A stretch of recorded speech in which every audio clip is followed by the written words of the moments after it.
What's good, guys? I'm your host, Sunscar. This is our podcast, The Killer's Diary, where we dive deep into the lives of famous serial killers around the world and solve every killer's greatest secrets. This episode, we're going to talk about Ted Bundy. I have two special guests with me, my friend Nikhil and Haim. Now, I'm not sure, are you guys familiar with who he is? Yeah, kind of. I just know he's not a good person. Yeah, I've heard some really messed up things. Everything I know about him is from the Netflix show Criminal Minds. Ah, So, I see that. Okay, I mean, it's better than knowing nothing. But I guess since you know about it, this will be interesting. But since you guys don't know anything, I'm gonna make you wish you guys never came on this podcast ever again, because this man, I swear, he's crazy and he's violent. Have you guys heard about ABC News, the news division of Walt Disney Television's ABC broadcast network? Well, fear not. I'm here to enlighten you on one of the most trusted news networks in America, delivering breaking news, headline news each half hour, and a wide range of entertainment and lifestyle programming. ABC News is the biggest broadcasting network, providing me with all the vital information about everything I could ever ask for. Ever wanted verified information about today's hottest topics or a blast into the past? Well, visit ABC News for all the news information you need. ABC News, America's #1 news source. Now back to the podcast. Okay, so before I go into who he is, I'm gonna set the scene for you guys. I'm just gonna describe him to you, and then you're gonna tell me what you think about it, just not knowing who he is or what he's done. All right, so Ted Bundy sounds American. He's a white Caucasian man. He's 6 foot tall, weighs 165 pounds. Shout out to my everyone else but America. He weighs 75 kg for everyone else except Americans. His bicep sizes, I don't know why this website told me, but it's 14 inches. His eye color is blue. His hair color is brown, and he is a Christian man. So, like, after what I just told you, what do you think of him? Like, if you didn't know anything about him, what would be your guys' first opinions? Wait, so you said bicep size? Is that like in circumference or like length? Yeah. No, and 14 inches? Why would yeah. why would you need to know bicep size? Considering he's a mass murderer, right? Yeah. No, so it's like, okay, so he's not a huge guy. Like, he's not big. So, like, him not being big, he has to be so smart at what he does, because he's not like a dominating, like, in physique. Like, you understand what I'm trying to say? So I think it's important to take into consideration. Like, he's not a big guy. Like, he's like the average sized human. He isn't some Arnold Schwarzenegger big bodybuilder guy. So How tall did you say he was? 6 foot. He's taller than me. Yeah, I was gonna say, he doesn't sound like someone who's like ginormous. He doesn't No, yeah, he's sound not like someone ginormous. unusual. He's like Who you'd think to be like a serial killer. He could be Exactly. really anyone. exactly. Like, that's what I'm saying. Like, it's so weird because the way he commits his crimes, like, us knowing him, like, it's like, oh, how could someone fall for this? But he was cunning. He was a cunning man. Oh, Yeah, blends in perfectly. yeah. Uh, What do you think, I Nikhil? guess, What do you think yeah. about him? Can't really decipher who somebody is until you actually get to see them, talk to them, and know who they are. 'Cause I guess Exactly. Now I know what you may be thinking. Sunscar, where are you getting all this credible information and such details about the life of Ted Bundy? Well, boy, do I have a surprise for you guys. Let me tell you about Soapboxy, a site created by political and social enthusiasts that are passionate about sharing their unique expertise and knowledge on government and civic issues. Their goal is to be the best place online to find high quality and informative content. They offer articles ranging from facts you may not know about Barack Obama to a parent's guide about surviving Air Force basic training. If you're looking for information that's politics related, Soapboxy would love to engage in a discussion with you. I love the help Soapboxy has given me, and I know that you will too. Check them out. They're great. Now back to the podcast. So before we talk about, like, all his cases, we need to talk about early childhood, because this is when he started having his unusual behavior. He was born on November 24th, 1946 in Burlington, Vermont in USA, and went by the birth name of Theodore Robert Cowell, and then he was known later as Ted Bundy. For the first 3 years of his life, Bundy lived with his grandparents because there was a social stigma around living or having a birth outside of a wedding. It was just like a whole stigma, like, hey, it was looked down upon. So he ended up living with his grandparents.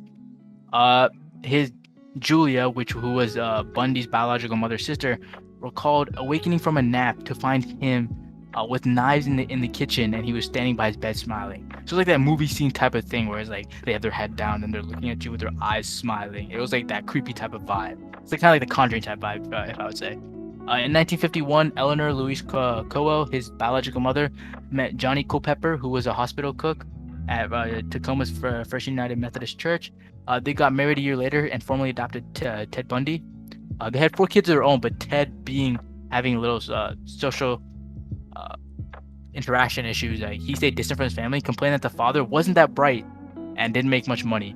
When talking to biographers after he was caught, he described how he roamed the neighborhood, picking up nude magazines and finding pleasure with them. When he talked to Polly Nelson, another biographer, he explained how he pursued detective magazines, crime novels, and true crime documentaries that involved sexual violence, particularly the stories where the bodies were like dead or maimed and were just rotting and looked disgusting. He also talked about how he consumed large quantities of alcohol and would go around the neighborhood looking for undraped windows where he could find women undressing and see them butt naked. Now he seems weird like as a kid, but I guess as he grew older, he got a little mature and was seen a little bit normal. He attended the University of Puget Sound for a year, then transferred to University of Washington to study Chinese. In 1967, he had a relationship with a classmate at University of Washington who went under the pseudonym of Stephanie Brooks. Around August of 1968, Brooks ended the relationship, and Bundy's lack of social skills kind of was pinpointed as a time of maybe like a fire for his killing spree, and like why he did what he did. He went on to change his life, going to law school at the University of Puget Sound in 1973, and got back in a relationship with Brooks. However, he continued to date another woman known by the name of Elizabeth Klopfer, but neither woman knew of each other's existence. Bundy and Brooks were so in love that they discussed marriage at one point, but in 1974, he abruptly broke off all contact, including Brooks. She called him and asked him why he did it, and then all he said was, "I have no idea what you mean." Later to the biographers, he explained that he wanted to prove himself that even with his lack of social skills, he could marry a woman and had the skills to interact with others. By April, he stopped attending law school completely, and at that same time, young women began to disappear in the Pacific Northwest at the same time, indicating that this could have been the doing of Ted Bundy. If you want to learn more about Ted Bundy and why he's such a notorious killer, well, I have the perfect blog for you. Created by EJ in 2009, the Bundy File blog discusses the psychology of the serial killer Ted Bundy and assesses his mental state through his actions during his childhood and subsequent killing spree. A heads up to those who check out the blog. Although filled with opinions of many people, this website is not intended to glorify or celebrate the life of a deviant, but to try and understand the man who killed over 30 women and was executed for his crimes in 1989. A great informational and opinion-based blog about Bundy's greatest secrets, only on Bundy File. Don't forget to check it out. Now back to the podcast. Okay, so now let's go into the cases. He has 36 confirmed, but I just went over the top 5. So let's go over the case of Linda Ann Healy. So what happened was Linda had made plans to make dinners for her parents and brother who were scheduled to come over to Linda's at 6 p.m. She wanted to take a special meal. She wanted to make one. And then when she returned home, she borrowed her roommate's car to go to the grocery store and returned home with the groceries at approximately 8:30 p.m. From there, Linda and several of her roommates decided to walk to Dante's, which was a nearby tavern, to have a couple of beers. Once they all got home from Dante's, one of her roommates would later recall to authorities that Linda had come into a room at approximately 11:30 p.m. to talk about whatever, before heading to a room in the basement of the home approximately midnight. The following morning, on Friday, February 1st, 1974, Linda did not show up for work to do her morning weather report because she was like a weather broadcaster for her college. Linda's roommate heard her alarm continue to go off, but assumed Linda had already gone to work. None of the roommates recall hearing anything from the night before, and initially there wasn't a concern that she was missing. However, Linda's employer soon called the house saying why she hadn't come to work, and so this caused a lot of concern from the roommates, and they decided to wait for Linda's father and brother to show for dinner to share their worry. They explained to Linda's family that they were concerned Linda had missed work and that no one had seen her on campus, so her mother immediately called the police. So I don't know why they waited so long, but they just did. And then the Seattle Police Department responded to her home. So we know we don't know at this point who the main suspect is. We just know that the victim is Linda Healy, and then the witness is the person who lives with her, which is Barbara Little. This happened at University of Washington, and so the evidence, which I think is weird because there's so much. Lieutenant Pat Murphy investigated Linda's room and found blood on the pillow and head area of the sheets on Linda's bed. He found her nightgown covered in blood around the neck, neatly hanging in her closet. Missing items included her clothing from the night before, a pink satin pillowcase, her backpack, and her house keys. Bob Keppel, a detective with the King County Police, said the unique crime scene continues to stand out in his memory. It appears as someone broke in the house, attacked Linda, redressed her, made her bed, and then carried her off without a trace in the chilly night. The outcome was no one could link the crime and to a suspect and never found the body. However, they said there was a possible link between the assault of Karen Sparks and this murder. Karen Sparks lived about 11 blocks from where Linda and her roommates were staying. So that was like one of the first cases that he had, and so no one suspected him at all because no one knew who he was. So I'm gonna talk about the second case, the case of Janice Ann Ott and Denise Naslund. So on Sunday of July 14, 1974, they were in Issaquah, Washington, 20 miles east of Seattle. On that warm sunny day, hundreds of people were gathered at this 512-acre Lake Sammamish State Park to enjoy the beach. One of those people at the lake happened to be Ted Bundy, as we know. Witnesses said he introduced himself as Ted. Many of the young women who had been approached by him thought he was a Canadian or British because of his accent. He was charming when he asked for help unhooking his boat from his tan Volkswagen Bug. And then most of the young ladies refused to help him, but for some reason or whatever. But Janice Ott eagerly accompanied the young man to his car. She was never seen again. 4 hours later, somewhere on the shore of the lake, Denise Naslund was arguing with her boyfriend and then went off to the park's public restroom. Her friend's dog and boyfriend waited for her until the park closed, and then the police called when she didn't return. Later, Denise's mother was interviewed by the police and told them Denise was not in the habit of leaving on her own. For almost 2 months, the young women were missing, despite exhaustive searches by families and friends. But however, on September 6, 1974, skeletal remains were found 2 miles east of Lake Sammamish and were identified belonging to both their bodies, both the women. So the boyfriend was a possible suspect because obviously the argument, the two victims we already know, but no one suspected Ted at this point. The only evidence to be ever found was the skeletal remains, and that's pretty much it. The outcome was no links because the time span of which we found the bodies, like since there's no other evidence, they couldn't link it to Ted Bundy. Now, like, do you understand how crazy this is? Like 36 people, and he says he's killed 100, so we don't even know like what about the rest of like if he's actually killed them. But I think before we even talk about that, I think so. There's a new movie where Zac Efron plays Ted Bundy, and so this whole thing has become like it was on Twitter. Like I think in 2019, people were sexualizing him, like, "Oh my God, he's so hot and so beautiful," and so this like, became a crazy thing. Like, why are people like this dude's a rapist and like is a murderer? So like, why were people sexualizing him?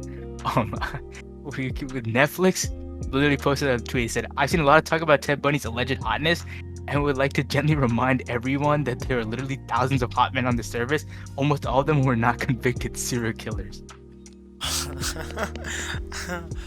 Yeah. God, dude. But see, you guys may think that's weird, right?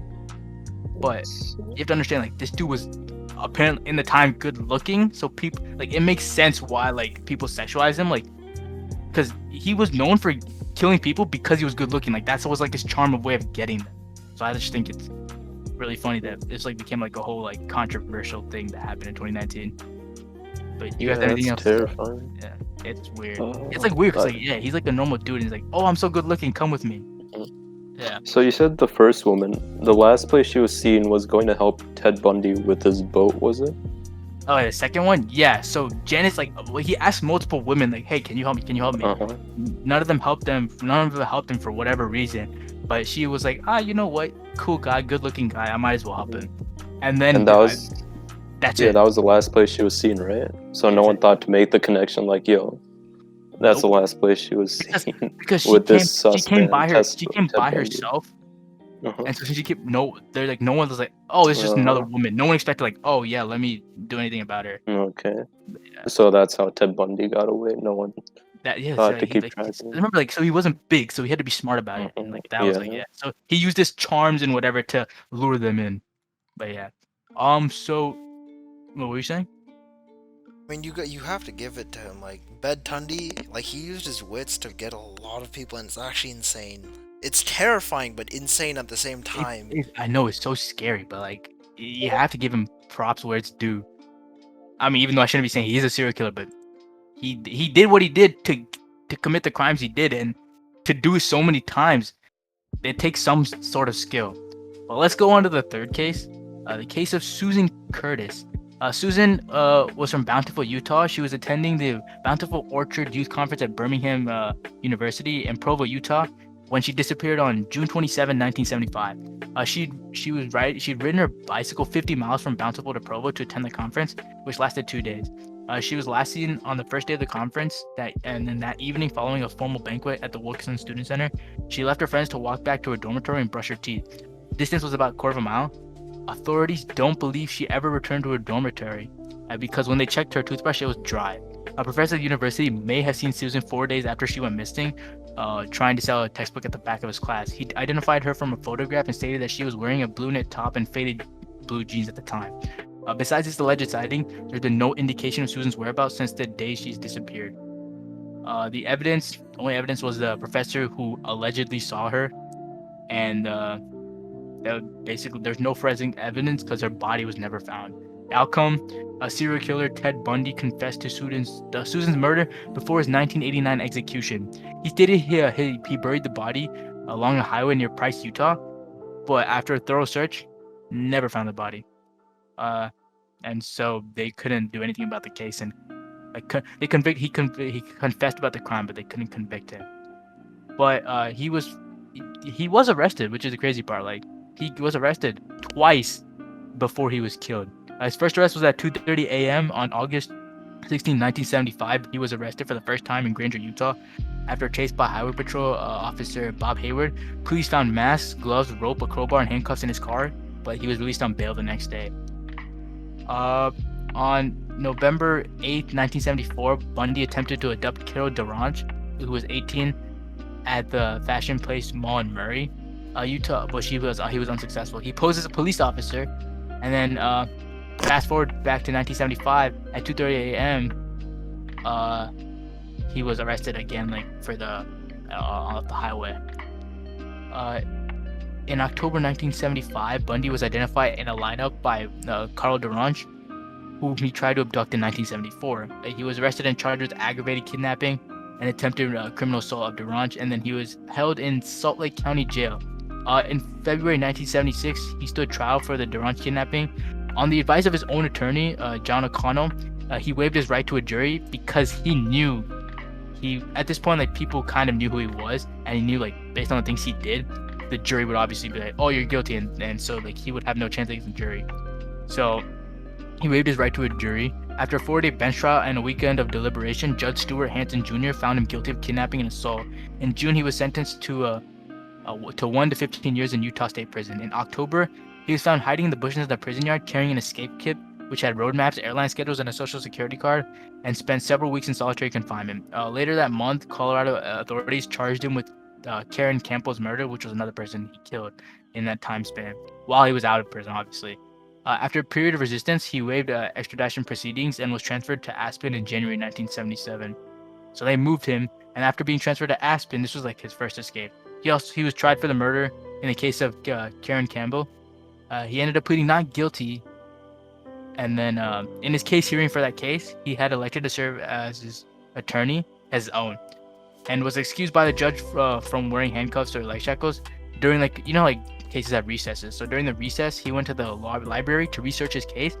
While shielded from his guard's view behind a bookcase, he opened a window and jumped to the ground from his second story, injuring his right ankle as he landed. He stayed up in the Aspen Mountains, but eventually got lost in the forest.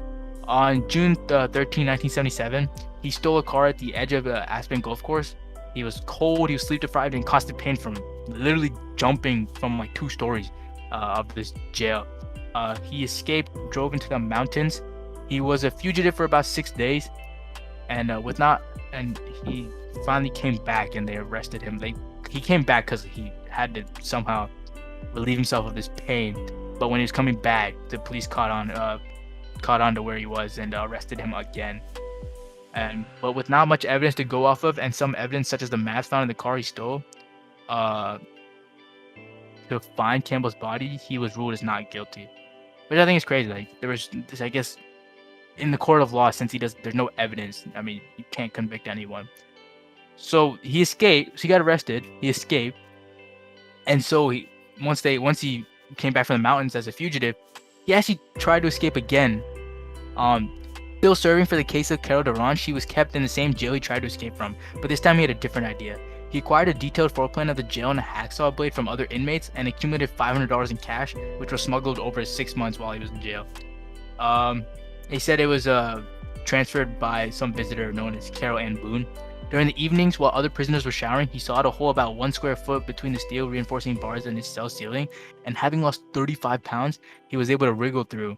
By late 1977, his impending trial had become a major public debate in the small town of Aspen, and so Bundy, knowing that like there was negative publicity, he filed for a change of venue to Denver. On December 23rd, Aspen trial judge granted the request, but Colorado Springs, where juries had historically been hostile to murder suspects. On the night of on the night of December 30th, with most of the jail staff on Christmas break and non-violent prisoners with their families, Bundy bowed books and files in his bed to make it look like he was in there, and then he escaped. So, do you think so after these cases, do you think he even had a motive, or was this just like a high for him? Like he enjoyed just killing people and like raping women? I think it was just his high, bro. I think this is what gave him pleasure. Doing all this. I think like his addictions from when he was younger, they've kind of intensified. Yeah. And now that he's older, he's learned that he has like this of, like, freedom. what he's doing, yeah. So And he has the ability to be, hands on. he has a lot more resources. Yeah. What do you think? Yeah, Nico? that's terrifying. Yeah, I would say that it probably started out as some sort of motive behind his addictions when he was younger, maybe even motive against his past relationships, but then he probably learned that he enjoyed doing things like this because of his addictions, and then that just led him to keep going, and then the more resources he got, the more he did, but eventually he got put into jail. But even then, you can't excuse him whatsoever, and it's still surprising that he was able to get off. Yeah, I think he realized like, hey, I could do this, and I'm kind of good at it. So no one's stopping me. Let's just continue doing it. And he obviously put a lot of like effort into these crimes. Like he was super smart about how he carried that many them out. times you have to be smart about it. You can't just exactly. like It's off the terrifying. bat and everything. All right, so now I'm gonna talk about case 4. I think this is like this is the most gruesome cases I've ever heard, and it's like the case that I know him for. So this is the case of a Chi Omega sorority. On January 15, 1978, 1 week after he arrived in Tallahassee, Bundy entered FSU's Chi Omega sorority house through a rear door with a faulty locking mechanism. Beginning at about 2:45 a.m., he bludgeoned Margaret Bowman, who was 21 at the time, with a piece of oak firewood as she slept. He then garroted her with a nylon stocking. He then entered the bedroom of 20-year-old Lisa Levy, beat her unconscious, strangled her, tore one of her nipples off, bit deeply into her buttocks, sexually assaulted her with a hair mist bottle, and then went to an adjoining bedroom where he attacked Kathy Kleiner and he broke her jaw and deeply lacerating her shoulder. And then he also went and attacked Karen Chandler, who suffered a concussion, broken jaw, loss of teeth, and a crushed finger. Chandler and Kleiner actually survived the attack, and Kleiner later attributed their survival to her automobile headlights illuminating the interior of the room and frightening away Ted Bundy. So at this point, everyone knows who Ted Bundy is. Like, he's known, like, hey, this is a killer. So, like, they knew, like, okay, hey, this was him. I remember doing a project on him. Like, they knew they could attach it. Like, when they were convicting him of a whole bunch of cases, his like I told you, the physical characteristics were so normal, but his teeth were so messed up. It was like if you've done forensic, if you know about forensic evidence, bite marks, you can't use them to convict people, but they can be used to eliminate people. But his bite mark was so unique, and like his teeth were so messed up, like they knew like no one else in the world, like no one else had these type of teeth, and so they could convict him of this crime. The evidence, unfortunately for prosecutors, Bundy left little evidence at the sorority house. They found no fingerprints, and none of the surviving victims could have identified their assailant because like he wore like a mask. When the police dusted Bundy's apartment for prints, they found none. The only piece of evidence that police had to work with was a bite mark on the butt of Lisa Levy. Bundy at first refused to give an impression of his teeth, but a court order soon forced him to comply. Bundy's teeth were so misaligned and chipped, they matched the bite mark bruises on her butt perfectly. Outcome: on that day, he was able to escape, but when he was arrested again, they convicted him of the crime because of his unique bite mark. Now, this is his last case. This is the last murder he ever had. This is the case of Kimberly Leach. So authorities in Tallahassee were about 3 weeks into the investigation of the attacks at FSU that I just told you about. And while that was happening, 90 miles away east, Kimberly Leach, a 7th grader in Lake City, Florida, had gone missing in the middle of a school day on February 9th, 1978. People describe the setting as like raining, drizzly, and a dreary day. Lisa Little, who was a classmate, described it like that. Lisa Little said, "I went to our designated spot to meet up to our class to go together, and she wasn't there." Lake City police then searched for her body when people realized she was missing. We knew something was wrong. She wasn't the type of kid to skip class and leave campus. Which her classmate Sherry Roberts McKinley said. She also said they were 12. I mean, and she was a shy kid, so like, not really talking. Like, she only had a couple friends. So when they realized something was wrong, they immediately reported, which was a good thing. Before Kimberly was found, police in Pensacola apprehended Ted Bundy, a convicted kidnapper and suspected killer, and he was actually on FBI's most wanted list. Like, at that point, I mean, it makes sense that he was. He's committed so many crimes. Like, there were so many crimes that I haven't mentioned. Like, he was a murderer for 16 years, and I just took only 5 out of the 36 confirmed, even though there was allegedly 100. About 2 months after Kimberly went missing in April 1978, her body was found. She had been assaulted and murdered, and then placed in a little shed in a wooded area behind Suwannee River State Park. Forensic evidence: there was clear evidence against Bundy in this case, including eyewitness testimonies, fibers, and hotel receipts from Lake City in the hotel he was staying, according to Bob Deckel, who was the trial's lead prosecutor. And the outcome: in 1980, Bundy went to trial in Orlando for the kidnapping and murder of Kimberly. The evidence against him was so much that they just knew it couldn't be anyone else but him. So now that I've talked about these 5 cases, what are your final opinions on it? Like this dude has killed for 16 years, and I've only talked about 5. Like, what are your final opinions on like who he is and what type of man he is? Kind of surprises me that like our government, or I guess you could say police system, conviction system, whatever you want to call it, was this bad at keeping a serial murderer contained. And honestly, I guess it's a common thread that you'll see a bunch of these murderers get away with a lot of things that, you know, like, you're like, hey, this guy's bad, maybe we should just keep him in there forever. But nope. Maybe it's not that our police system's trash. Maybe he's just that intelligent and that good at maneuvering his way out of these situations. I mean, he did escape with like, what was it, like a broken ankle? Was it? Or yeah, so first one he went to the library, jumped off. Second one, he went through like the whole internal system of the building.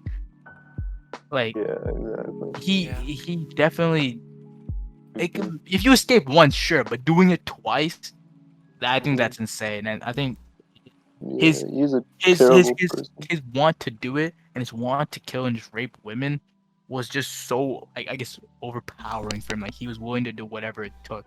And I think that's what makes serial killers. And it's a psychological mind, like whatever's going through your mind. Like, if you do like brain tests, there's 100% a difference between like the average human and then like a serial killer.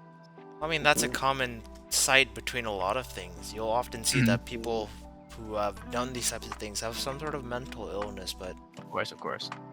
And that's always on the inside. It's really hard to tell, like, by their physical appearance that there's something wrong with them. Except for, like you mentioned, his teeth were kind of chipped and misaligned. The final sponsor of this crazy podcast is The Charlie Project, a blog and informational website that highlights missing cases that have been solved or yet to be solved, providing key details to readers about the missing person in hopes of sparking interest in helping find the individual. Created by Megan Good, this website has helped me bring you guys all the facts about the case of Susan Curtis and the life of Bundy. A one-of-a-kind and unique website. Be sure to check it out when you get the time. Shout out to The Charlie Project and Megan Good for making this podcast possible. Now back to the podcast. So now we've discussed all the cases, and you think those are gruesome. Wait till you hear like his modus operandi and his signature. So his modus operandi is basically the way, like their signature way of killing. So his modus operandi was to approach his potential victim feigning injury and ask them to help him carry his books or packages. He led them to secluded areas, and then when they were lured, he would knock them on the head with like a crowbar, stuff their bodies into their cars, strangle them while they were unconscious, then rape the dead bodies, which was necrophilia. He would then leave the naked bodies in a wooded area. And then for his signature, he was known for strangulating, bludgeoning, cutting head or hands, and then raping his victims. And as for souvenirs, Bundy would frequently take Polaroid pictures of his victims modeled in provocative poses that he remembered seeing in pornographic material as a child. Also, he would sometimes take their clothes and their jewelry and would re-gift them to others. Madman. He didn't care. Now, not every criminal is a serial killer. Now, you guys probably don't know, but there's like a certain criteria they have to meet. To become a serial killer, you have to have 3 or more victims in 3 or more different locations, and they have to be like at different time and different time frames. So Ted Bundy most definitely fits that criteria. He had 36 confirmed victims in 36 different locations and at 36 different times. But who knows, maybe even 100, but we only know 36 for sure. He's known to have killed 36 women and says he's killed 100.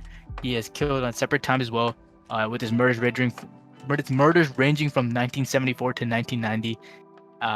He's killed at locations such as FSU, BYU, and the University of Washington. Now, like we said earlier in the podcast, like you can see a difference in like the the brain of like a serial killer and a normal person. So he did receive a mental health evaluation when he was on trial for the Florida murders.